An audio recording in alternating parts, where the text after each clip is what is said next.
In the medieval times and in the Renaissance, students learned to paint through the apprenticeship system.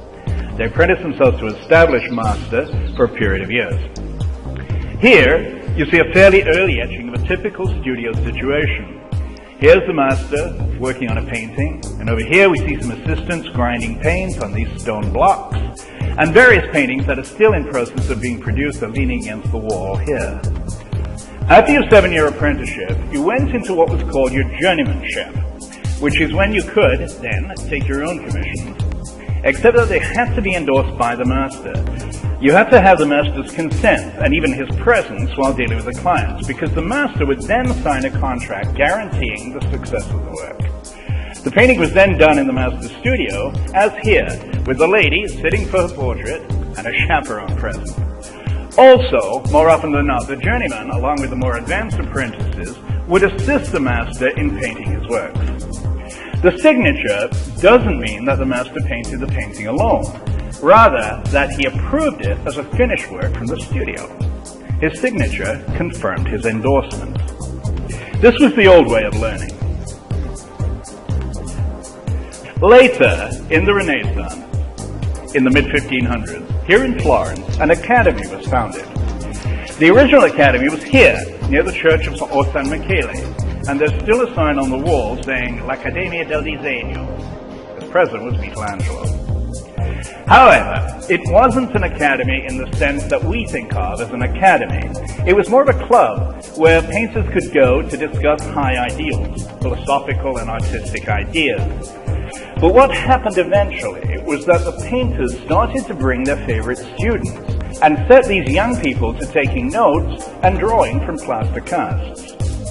Though it was very unstructured, this was the beginning of an art academy as we understand the word today.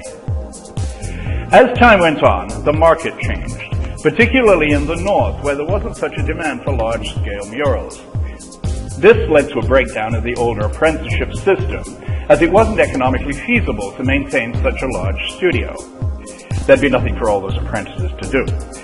While painters were still willing to accept personal students, it would be in a much smaller setting. Here is an etching of Rembrandt with his pupils. The master is correcting a drawing, or possibly giving a demonstration. On the side, the model is in pose, reclining. Above her are the plaster casts, which we use then as now, to study how light and shade is used to represent a three-dimensional form. And over here is the mannequin, which could be dressed up with the clothes that the client would like to be seen wearing in his or her portrait, so that the drapery folds didn't change whenever the model wanted to take a break and move. This private studio situation continued throughout the centuries, and even today, but in very isolated circumstances today. However, in the mid-1600s, the King of France started an academy, an art school, where a large number of students could learn their craft from professional artists and teachers. In France, in the 19th century, there developed an interesting but complicated scenario in which there were a bunch of studios called ateliers, meaning studios, as well as the big official art school called the École des Beaux-Arts. There were equivalents all over Europe. Very often, students would study drawing at the École, but go to the individual atelier to learn how to paint. Here, we see the kind of work that was done in the atelier. Here's another example of an academic drawing, this time an Italian one. One of the most important things when drawing, whether you're drawing with graphite, charcoal, or oil paint, is to keep your rendering within specific value families. This is the light family, and this is the shadow family. And never should your lightest dark be as light as your darkest light. You must keep the value families separate. Remember Romeo and Juliet, the Capulets and the Montagues. When the two families mixed, chaos ensued. You can see that the majority of descriptive values are reserved for the light. And to enable that kind of range, the shadows must be simplified and kept very dark. But not so dark as to lose any variety within them, not to the extent that they are absolutely black. Here's another great example of drawing from the 19th century, this time from Anna Klumpka, who, just a gossipy aside, was Rosa Bonheur's lover and lifetime companion.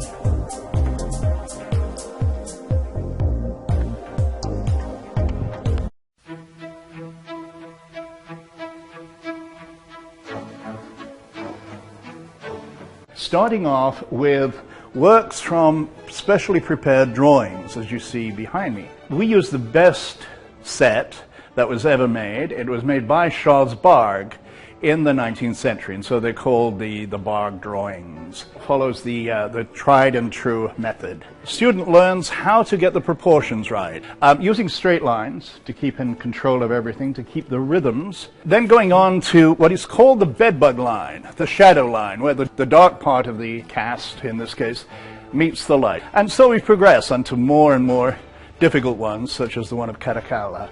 Having learned what I like to call the language of drawing, you then pass from the flat into work from the cast, which is in this room.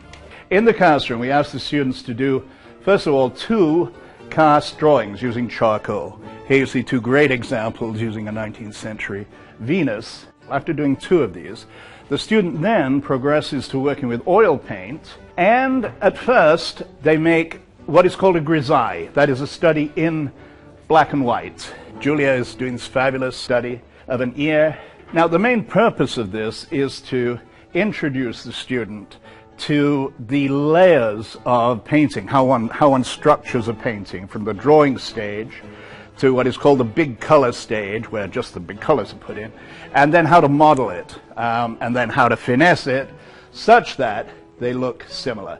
Now, as you can see, we use a thing called sight size, which is where the model is set up right alongside the work, be it painting, be it drawing.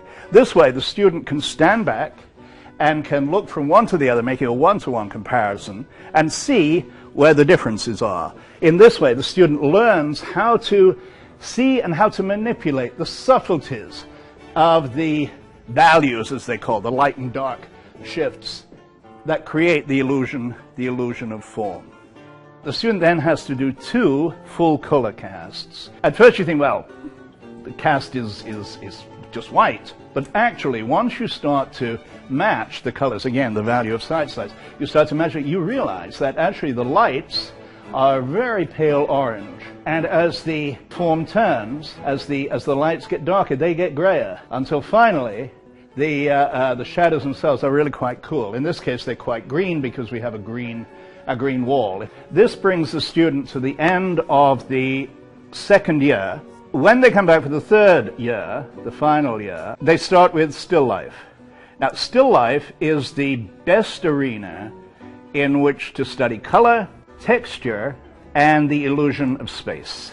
The student goes through 4 different still lifes, beginning with this tenebrous, that is to say very dark, situation. So the student can then exploit the fact that the more distant objects get darker. They recede into the darkness, whereas the foreground objects come forward in full light. The next 2 still lifes deals with perishables. So the student has to learn certain principles of how to deal with perishable still lifes. Most of the colors have to be roughed in very quickly, and then each perishable has to be focused on in turn to catch it before it dies.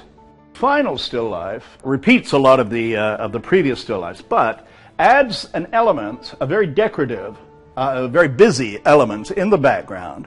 The student now has to learn how to render convincingly that background, but keep it out of focus so that it stays in the back. Now, throughout the whole program, work from the live model continues. Half the student's day is spent working from the live model. In the 4th term, so the beginning of their 2nd year, they start to work with charcoal from the figure, because charcoal is a good segue into oil painting. By the 5th trimester, they start with various oil painting exercises and stages, always with the live model. Drawing of the human figure is much more difficult than drawing a still life. For one thing, the proportions are more demanding. With a still life, if you make a pot a little bit bigger, it doesn't really matter. But from the live model, if you make the shoulders too wide, particularly on an easel-size painting, the scale of an easel-size painting, it looks monstrous. The student's proportions have to be honed very, very, very carefully, very tightly. It's very easy to think, well, if I just copy the model, as I would copy a cast, then I'll have a wonderful painting. and it's just simply not true. You cannot copy the model. The fewer details you put into a figure painting, the more realistic it will look. Most beginners think that, oh, the more details I add, the better it'll look. You know, I'll put in all these little muscles and all these little things, squiggles and whatnot. The more you put in, the less convincing your work will be. And this is a very, very difficult thing to overcome, because through the first 2 years, concentrating on casts, that simplification's already been done for them by the artists who made the original sculpture. So, although they're convincing, they are not realistic. Here we have the first term students working on short poses, working with pencil on paper. The main thrust is to learn correct proportions and good gesture. That is to say, getting a drawing that doesn't look too stiff. This is a step-by-step that shows what is called the grisaille underpainting method, where one goes from gesture to what we call the construct to the map, and then the filling in, the building up of the lights, then the halftones are added and so on, until one comes up with a gray and brown underpainting. Here's an example of how Caravaggio used to work from a very dark canvas, impasting in the red-orange color of the drapery, and then building up this grisaille, these lights and darks. It's a very efficient way of working. This is the large live model room. And the students are working on this grisaille underpainting with a translucent coloring. After the student has finished the 3 fundamental program, there are in fact 2 postgraduate programs, each lasting 2 years.